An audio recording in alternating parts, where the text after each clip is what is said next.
नमस्कार प्रिय दर्शकों, एक बार और आपका स्वागत है। प्रिय दर्शकों, आज का जो प्रसंग है बड़ा ही ज्ञानवर्धक, बड़ा ही मोटिवेशनल है। प्रिय दर्शकों, गिलहरी ने बताया कि ये 3 लोग सगे खून के रिश्ते के साथ भी गद्दारी करते हैं। प्रिय दर्शकों, इससे पहले आप हमारे चैनल में पहली बार आए हैं तो चैनल को सब्सक्राइब करें, बेल आइकन को प्रेस करें और अच्छे अच्छे कमेंट किया करें ताकि हर आने वाले वीडियो का नोटिफिकेशन सबसे पहले आपको मिले और आप उन वीडियो का फायदा उठा सकें। चलिए शुरू करते हैं प्रिय दर्शकों, आज की ये प्यारी सी कहानी, ये प्यारा सा वीडियो। प्राचीन समय की बात है। एक जंगल में एक गिलहरी और एक चूहा साथ में रहते थे। दोनों में धीरे धीरे घनिष्ठ मित्रता हो जाती है और दोनों एक दूसरे के सुख दुख में काम आते हैं। जब गिलहरी को कोई दुख होता तो चूहा दौड़ा चला आता और चूहे को कोई दुख होता तो चूहा दौड़ा चला आता। यानी कि दोनों में इतनी घनिष्ठ मित्रता थी कि पास में रहने वाले पशु पक्षी भी उनकी मित्रता की मिसाल दिया करते थे। प्रिय दर्शकों, अगर चूहे को कोई भोजन मिल जाता था तो वह अकेले भोजन ग्रहण नहीं करता था और वो गिलहरी के पास आता और गिलहरी के पास भोजन रख करके दोनों साथ में भोजन किया करते थे। यदि गिलहरी को कहीं भोजन मिल जाता तो गिलहरी भी वही करती, अपने साथ भोजन को लेकर के आती और दोनों मिलकर के भोजन किया करते थे। ऐसी दोनों में घनिष्ठ मित्रता थी। गिलहरी बड़ा ही बुद्धिमान प्राणी था। वह अक्सर अपने ज्ञान से चूहे का मार्गदर्शन करता था। एक दिन चूहे ने गिलहरी से कहा, मित्र, हम कहीं दूर देश के लिए चलते हैं। तुम कोई ऐसी कहानी सुनाते चलो जिससे ज्ञान भी प्राप्त हो और सफर भी आसानी से कट जाए। तब गिलहरी कहता है, मित्र, मैं हमेशा की तरह आपको ज्ञानवर्धक कहानी सुनाता हूं। यह कहानी हमारे लिए एक बहुत अनमोल सीख देकर जाएगी। आपसे निवेदन है कि इस कहानी को ध्यान देकर सुने। प्रिय दर्शकों, अब तो गिलहरी चूहे को वह कहानी सुनाना शुरू करता है और कहता है, बहुत समय पहले की बात है। एक बहुत ही सुंदर नगर था। उस नगर में एक चोर अपने परिवार के साथ रहता था। छोटी मोटी चोरी करके वो अपने परिवार का पालन पोषण करता था। प्रिय दर्शकों, जो चोर था वह चोरी तो करता ही था, लेकिन उसके चुराए हुए धन से उसके परिवार का ठीक से पालन पोषण नहीं हो पाता था। इसलिए चोर हर समय बड़ा चिंतित और दुखी रहता था। एक दिन चोर अपने घर के द्वार पर बैठा हुआ सोच रहा था कि मैं नगर में चोरी करता हूं, लोगों के घरों में डाका डालता हूं, फिर भी मैं दुखी रहता हूं। मैंने इतनी चोरियां कर ली, फिर भी मेरे परिवार की गरीबी दूर नहीं होती। अब मैं ऐसा क्या करूं जिससे मेरे परिवार की गरीबी मिट जाए। प्रिय दर्शकों, चोर बैठा हुआ यह सब बातें सोच रहा था। तभी उसके दिमाग में एक विचार आता है। चोर ने विचार किया कि पाप तो पाप होता है, चाहे छोटा हो या बड़ा हो। चाहे छोटी चोरी करूं या बड़ी चोरी करूं, रहूंगा तो चोर ही। और यदि मैं चोरी करते हुए पकड़ा गया तो उतनी ही सजा मुझे छोटी चोरी करने के लिए मिलेगी जितनी सजा मुझे बड़ी चोरी करने की मिलेगी। तो फिर क्यों ना मैं बड़ी चोरी करूं। प्रिय दर्शकों, ये विचार कर उस चोर ने एक योजना बनाई कि आज रात में नगर के राजा के यहाँ खजाना लूटने जाऊंगा। और यह निश्चय करके वह नगर के राजा के यहाँ खजाना लूटने की योजना बनाने में जुट गया। प्रिय दर्शकों, जब रात होती है तो चोर दबे पांव राजमहल में प्रवेश कर जाता है और उसी तरह वह वहीं पर पहुंच जाता है जहां राजा का खजाना रखा हुआ था। वहां पहुंचकर उसने देखा कि खजाने के चारों तरफ कड़ी सुरक्षा है। कई सैनिक खजाने का पहरा दे रहे हैं और उनकी आंखों से छुपकर खजाने तक पहुंचना बड़ा ही कठिन काम है। इतनी कड़ी सुरक्षा है। इस सुरक्षा घेरे को तोड़कर खजाने तक पहुंचना कोई आसान काम नहीं था। यदि किसी सैनिक की नजर चोर पर पड़ गई तो तुरंत ही उसे मौत के घाट उतार देता। आज उन सैनिकों को देखकर चोर को सैनिक के रूप में अपना काल नजर आ रहा था। उन्हें देखकर ऐसा प्रतीत हो रहा था जैसे खजाने के चारों तरफ साक्षात यमराज पहरा दे रहे हैं। सोचने लगा, अगर मैंने चोरी करने की कोशिश की तो आज मैं जीवित नहीं बचूंगा। प्रिय दर्शकों, यह सोचकर चोर ने चोरी का विचार त्याग दिया और उल्टे पांव ही वापस लौटने लगा। अभी कुछ दूर पर ही जा पाया था कि इतने में उसके मन में दूसरा विचार आया। सोचने लगा कि मैं इतनी मेहनत करके इस राजमहल के अंदर तक पहुंचा हूं और खाली हाथ ही अपने घर लौट रहा हूं। खाली हाथ लौटने से तो अच्छा है कि मैं यहां से कुछ ना कुछ तो चुरा ले जाऊं। यदि मैं यहां से खाली हाथ घर वापस लौटा तो मेरा इतनी दूर आना व्यर्थ हो जाएगा। प्रिय दर्शकों, यही सोचकर चोर ने अपने कदम राजा के शयन कक्ष की तरफ बढ़ा दिए। चोर ने अनुमान लगाया कि इस समय राजा तो अपनी रानी के साथ में गहरी नींद में सो रहे होंगे। राजा के शयन कक्ष में जाऊंगा और राजा के वस्त्र पहनूंगा और उन राजसी वस्त्रों को पहनकर राजा का वेशभूषा बनाकर आराम से यहां से धन चुराकर इन महलों से बाहर निकल जाऊंगा। पहरेदारों को लगेगा कि मैं राजा हूं, इसलिए वह मेरे रास्ते में नहीं आएंगे और मेरा काम आसान हो जाएगा। प्रिय दर्शकों, ऐसा निश्चय करके चोर राजा के शयन कक्ष के पास पहुंच जाता है और शयन कक्ष के बाहर लगे हुए पर्दे को धीरे से हटाकर अंदर झांकने की कोशिश करता है। जैसे ही उसने पर्दे को हटाकर अंदर झांका, अंदर का नजारा देखकर वह स्तब्ध रह गया। उसने देखा कि राजा अपने पलंग पर गहरी नींद में सोया हुआ है और उसकी रानी नग्न अवस्था में पलंग के सिरहाने बैठी हुई है। रानी को जागता हुआ देखकर चोर के हाथ पैर फूल जाते हैं और चोर एक तरफ दीवार से सटकर खड़ा हो जाता है। रानी के सो जाने का इंतजार करने लगता है। कुछ समय तक तो चोर उस दीवार से सटकर ऐसे ही खड़ा रहा। उसके बाद जब उसने पर्दा हटाकर फिर से देखा कि रानी सो गई या जाग रही है, क्योंकि चोर इस ताक में था कि रानी सोए तो मैं राजा के वस्त्र चुराकर उन वस्त्रों को पहन लूं और इस महल से बाहर निकल जाऊं। लेकिन चोर ने जब पर्दा हटाकर अंदर झांका तो उसने देखा कि रानी उसी अवस्था में बैठी हुई अभी भी जाग रही है। तो चोर फिर से अपने उसी स्थान पर जाकर खड़ा हो जाता है जहां पहले खड़ा हुआ था। काफी देर खड़े रहने के बाद चोर ने विचार किया कि ऐसे में कब तक खड़ा रह सकता हूं, ऐसे तो मेरी कमर थक जाएगी। यही सोचकर चोर ने निश्चय किया कि शयन कक्ष के बाहर जो कुर्सी पड़ी हुई है उस कुर्सी पर बैठकर कुछ देर आराम कर लेना चाहिए और तब तक रानी भी गहरी नींद में सो जाएगी। प्रिय दर्शकों, यही विचार कर चोर दबे पांव उस कुर्सी तक पहुंच जाता है और कुर्सी के पास पहुंचकर उस पर बैठने का प्रयास करता है। लेकिन यह क्या, जैसे ही वह चोर उस कुर्सी पर बैठा वैसे ही कुर्सी टूट गई और चोर जोर की आवाज के साथ जमीन पर गिर पड़ा। चोर के गिरने की आवाज से राजा की नींद तो नहीं खुली, लेकिन जैसे ही चोर के गिरने की आवाज रानी के कानों में पड़ी तो रानी नंगी तलवार लेकर अपने शयन कक्ष से बाहर आती है। बाहर एक आदमी को देखकर रानी घबरा जाती है। उसने तुरंत तलवार निकाली और चोर की गर्दन के ऊपर रख दी। बोली, तू कौन है और कैसे यहां आया है? सच बताना, वरना मैं तेरा सिर धड़ से अलग कर दूंगी। प्रिय दर्शकों, जैसे ही रानी की तलवार ने चोर की गर्दन को छुआ तो चोर डर के मारे थरथर कांपने लगा। उसका पूरा शरीर पसीने से सराबोर हो गया। चोर हाथ जोड़ते हुए बोला कि रानी साहिबा, मेरी जान मत लो। मैं गरीब हूं और चोरी करने के उद्देश्य से ही आपके इन महलों में आया हूं। हे महारानी, मैं आपके ही नगर का एक छोटा सा चोर हूं और छोटी मोटी चोरी करके ही अपने परिवार का पालन पोषण करता हूं। आप मुझे मार दोगी तो मेरे बच्चे अनाथ हो जाएंगे। हे रानी साहिबा, मैं आपको वचन देता हूं कि आप इस बार मुझे छोड़ दो। आज के बाद मैं फिर कभी इन महलों में चोरी करने नहीं आऊंगा। हे रानी, मेरे छोटे छोटे बच्चे हैं, कृपया आज मेरी जान बख्श दो और मुझे यहां से जाने दो। रानी जब चोर की इन बातों को सुनती है तो उसे कुछ तरस आ जाता है। फिर कुछ सोच समझकर रानी उस चोर से कहती है कि सुनो, मैं तुम्हें एक शर्त पर छोड़ सकती हूँ। तुम्हें मेरा एक काम पूरा करना होगा तो मैं तुम्हारी जान भी बचा दूंगी और कुछ धन वगैरह भी दे दूंगी, लेकिन जाने से पहले तुम्हें मेरा यह काम करना होगा। चोर बोला, महारानी, आप जो बोलोगी मैं वही करूंगा। आपकी सभी शर्तें मुझे मंजूर हैं, बस आपको मेरी गर्दन से तलवार हटानी है। आप जो कहोगी उसे मैं करने को तैयार हूं। रानी बोली, यदि तुम जिंदा इन महलों से अपने घर जाना चाहते हो तो तुम मेरी बातों को कान लगाकर सुनो। मेरी इच्छा यह है कि इस समय मैं काम से पीड़ित हूं। यदि तुम मेरे साथ समागम करो और मुझे संतुष्टि प्रदान करो तभी तुम यहां से जिंदा बाहर जा सकते हो। यदि तुमने मेरी बातों को नहीं माना तो तुम्हारा सर और मेरी तलवार एक झटके में मैं तुम्हारी गर्दन को धड़ से अलग कर दूंगी। अब सोच लो तुम्हें क्या करना है। प्रिय दर्शकों, चोर जब रानी के मुख से इन बातों को सुनता है तो रानी के इन वचनों को सुनकर वो और भी ज्यादा घबरा जाता है।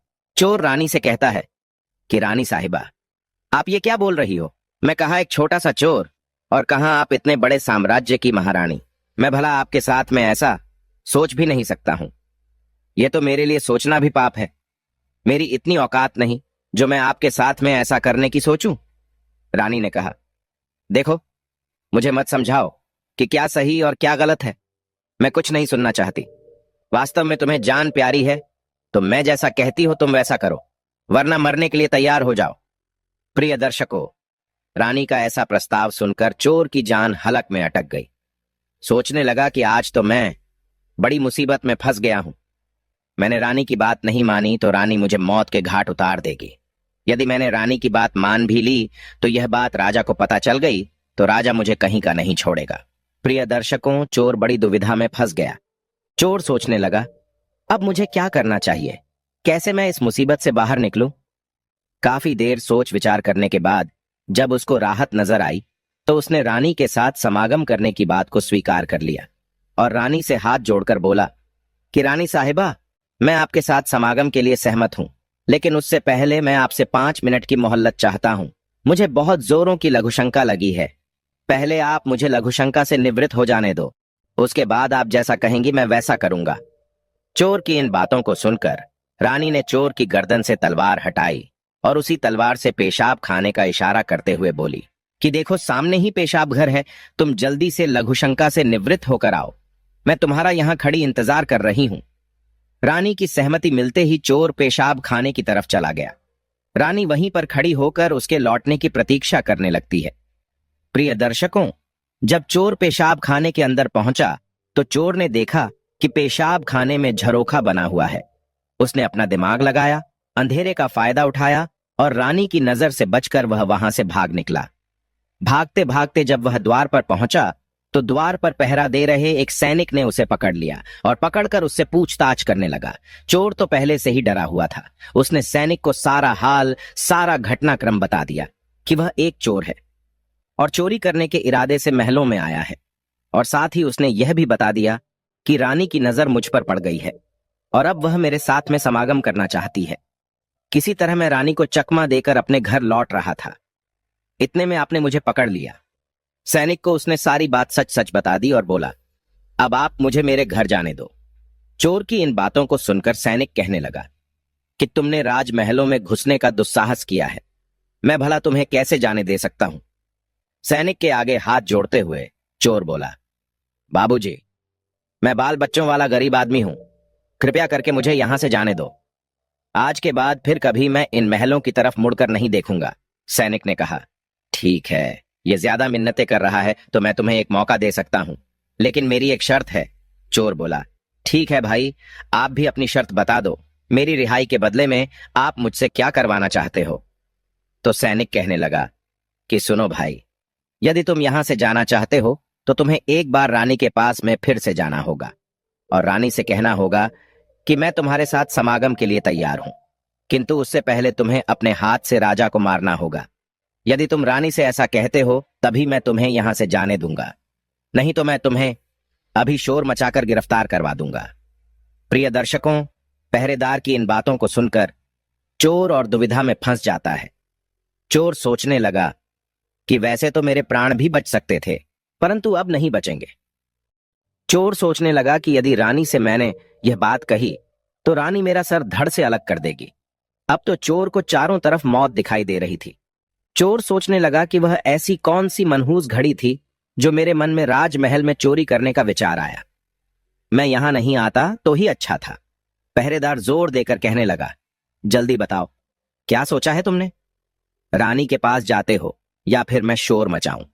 चोर बोला, भाई तुम शोर मत मचाओ, मैं अभी रानी के पास जाता हूं और तुमने मुझसे जो बात कही है उसे मैं रानी से जाकर कहता हूं।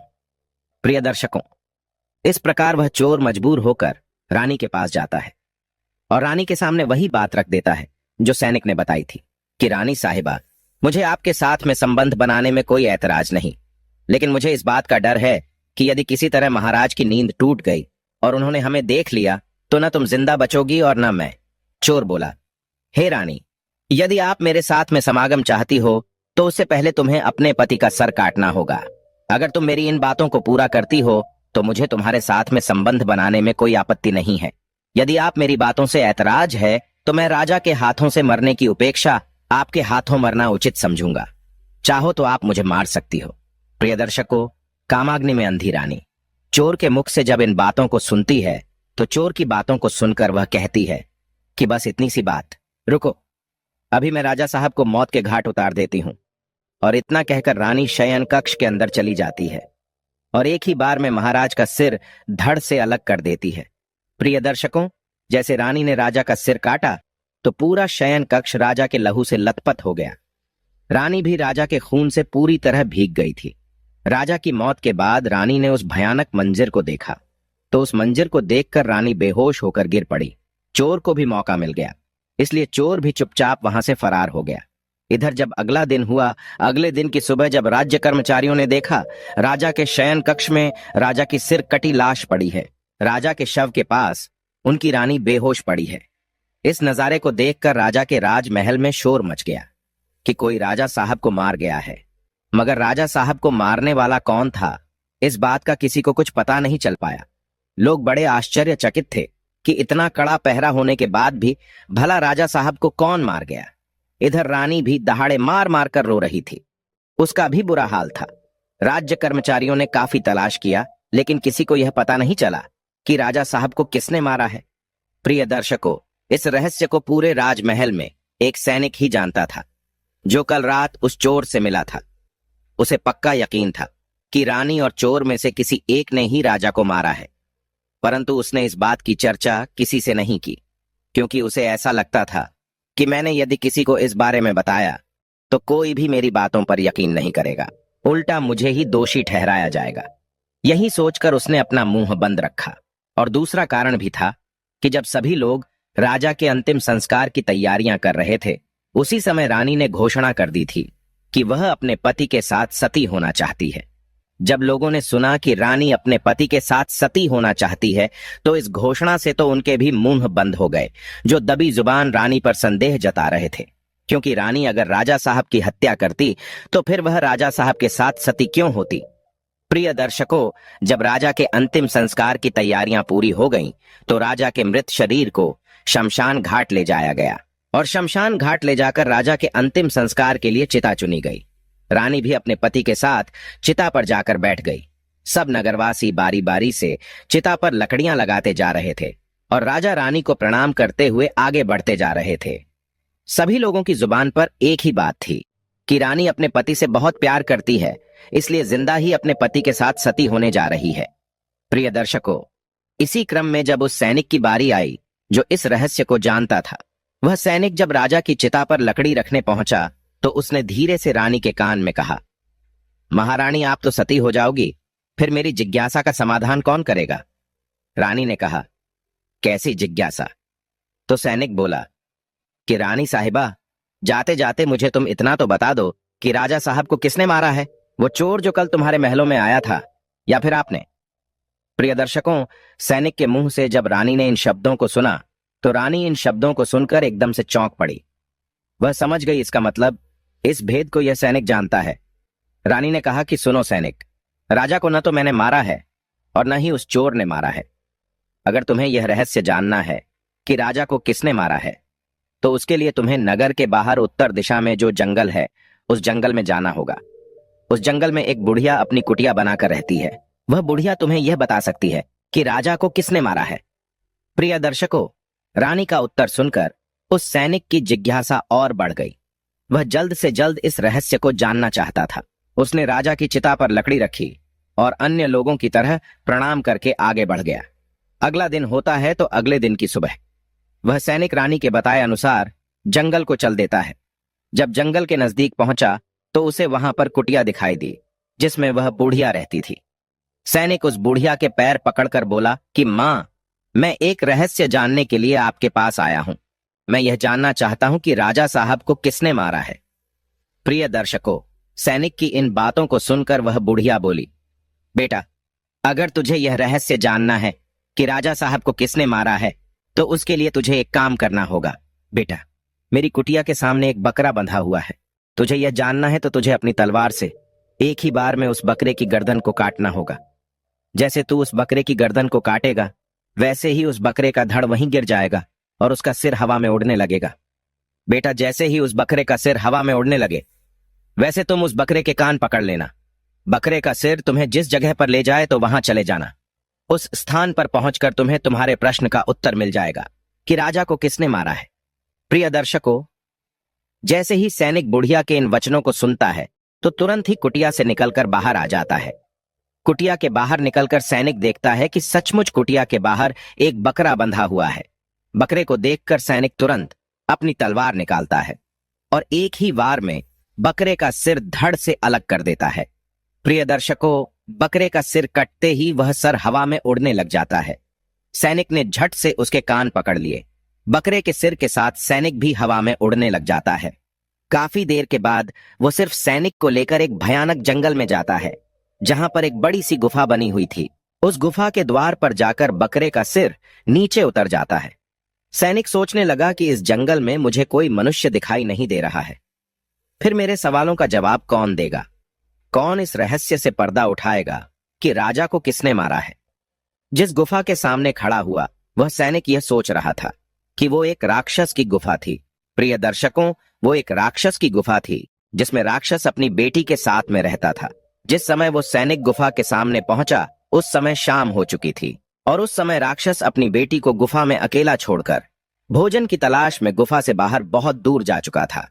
इधर जब राक्षस कन्या को किसी मनुष्य की गंध महसूस होती है तो वो अपनी गुफा से निकलकर बाहर आती है, और जब उसने सैनिक को देखा तो वो एक हट्टे कट्टे नौजवान को देखकर वो बड़ी प्रसन्न हुई।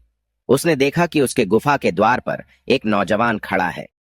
सैनिक को देखकर उसने सोचा, अगर मैंने उसे मारकर खा लिया तो मेरे एक समय की भूख मिट जाएगी, और अगर मैंने इसे जिंदा रखा तो ये नौजवान मेरे बहुत काम आएगा।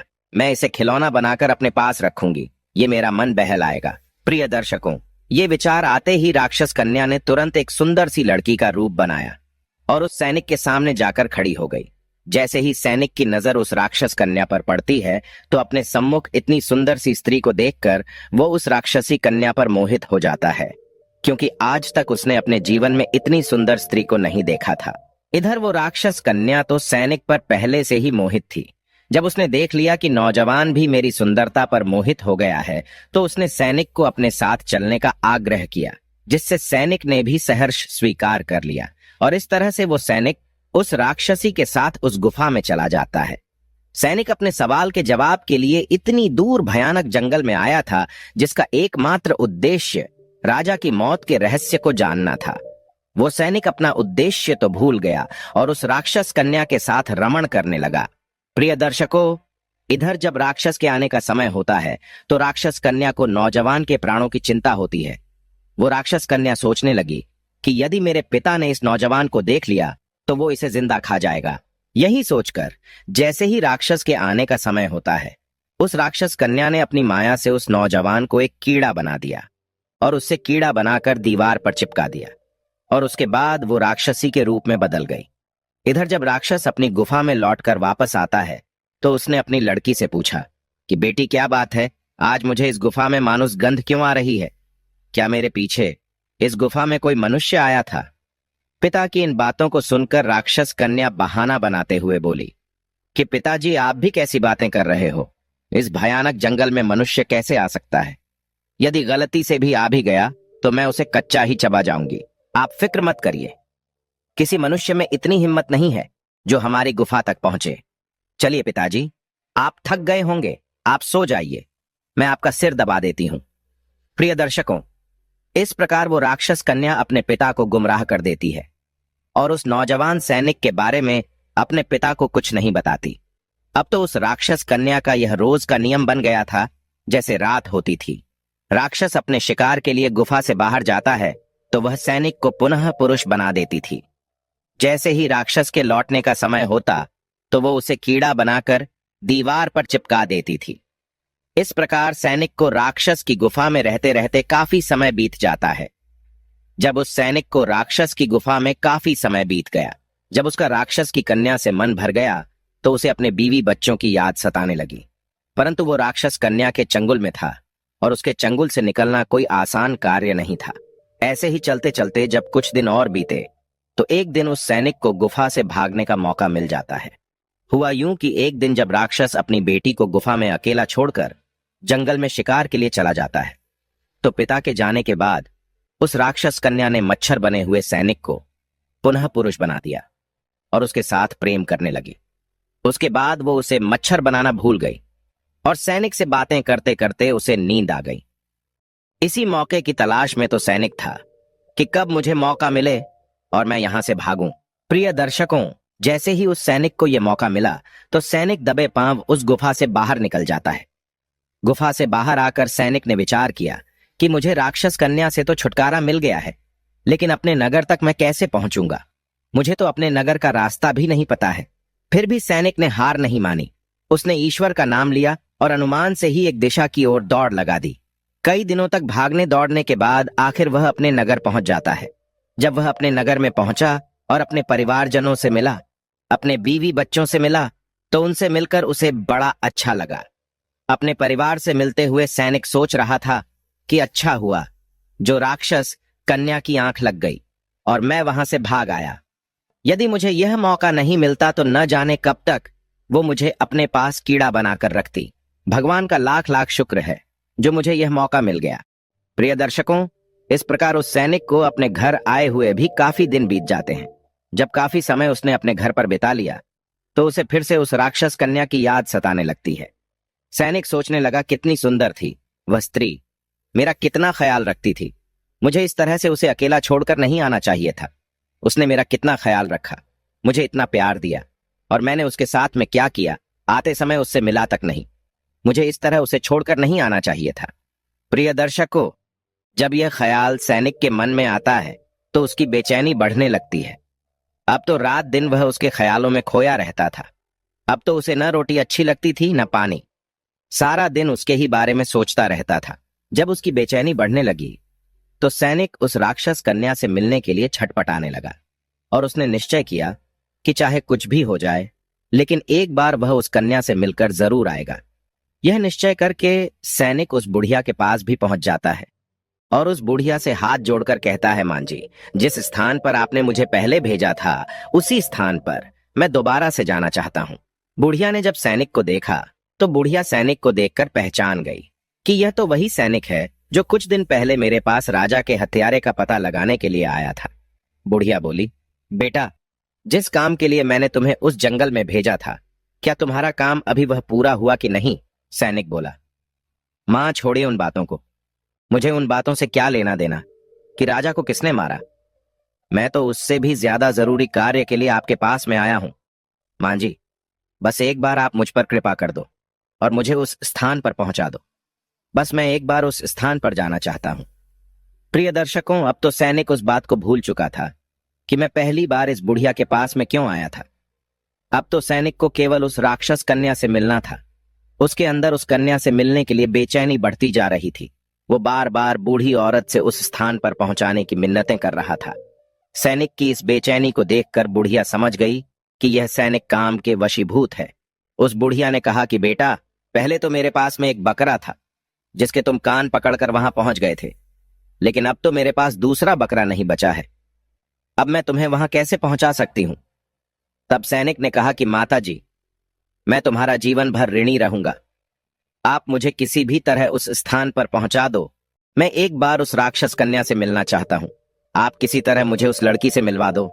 सैनिक की इन बातों को सुनकर बुढ़िया बोली, ठीक है, यदि तुम नहीं मानते हो तो मेरे पास एक दूसरा उपाय है जिससे तुम शीघ्र ही उस लड़की के पास पहुंच सकते हो।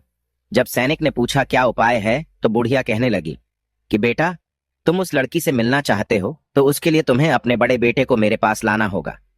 सैनिक बोला, यह कौन सी बड़ी बात है, मैं अभी अपने बेटे को लेकर आता हूं। अब तो प्रिय दर्शकों, वह सैनिक अपने घर जाता है और अपने पुत्र को अपने साथ लेकर आता है।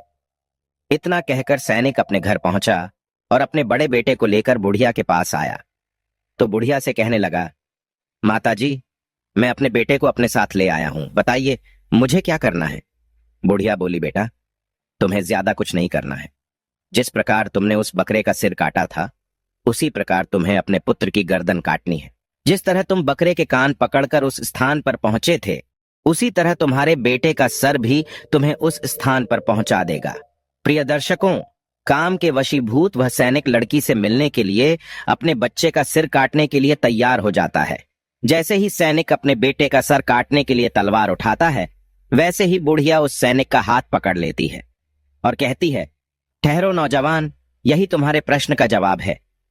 तुम मेरे पास उस दिन एक सवाल लेकर आए थे कि राजा को किसने मारा है।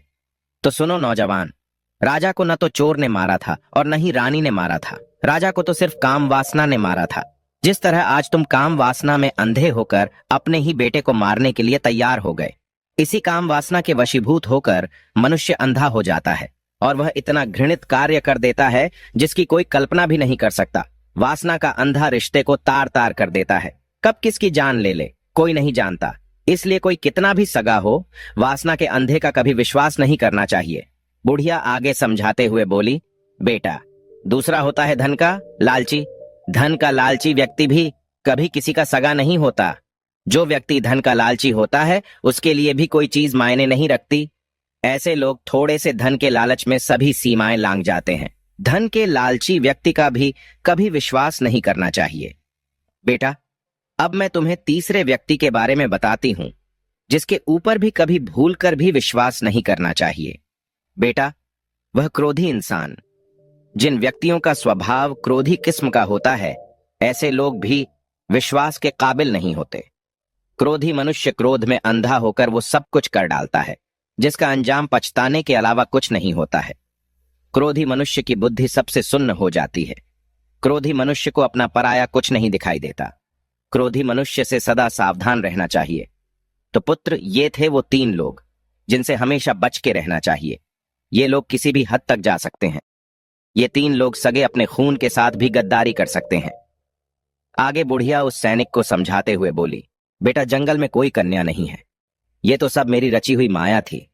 यदि मैं सीधे सीधे तुम्हारे प्रश्न का उत्तर दे देती और कहती कि राजा को वासना ने मारा है तो तुम्हें मेरी बातों का यकीन नहीं होता। लेकिन आज तुमने अपनी आंखों से देख लिया है कि वासना में मनुष्य कितना अंधा हो जाता है कि उसे अपना पुत्र भी दिखाई नहीं देता। तो अब आप यकीन कर सकते हैं कि राजा को न तो चोर ने मारा था और न ही रानी ने। राजा को तो सिर्फ वासना ने मारा था। प्रिय दर्शकों, इतना कहकर वो अपनी कुटिया में वापस चली जाती है और सैनिक अपने पुत्र को लेकर अपने घर चला आता है। और इधर वह चूहा उस गिलहरी को लेकर अपने गंतव्य तक पहुंच जाता है। चूहा कहने लगा, मित्र गिलहरी, तुमने ऐसी कहानी सुनाई। वास्तव में बड़ी ही रोचक कहानी थी। इस कहानी से हमें बहुत कुछ सीखने को मिला है। इस प्रकार गिलहरी की कहानी समाप्त होती है। प्रिय दर्शकों, हमारी आज की कहानी, आज का वीडियो यहां समाप्त होता है। हम उम्मीद करते हैं कि आपको ये कहानी पसंद आई होगी और आप इससे ढेर सारी प्रेरणा लेंगे। मिलते हैं अगली ज्ञान चर्चा के साथ अगली वीडियो में। तब तक के लिए नमस्कार, धन्यवाद।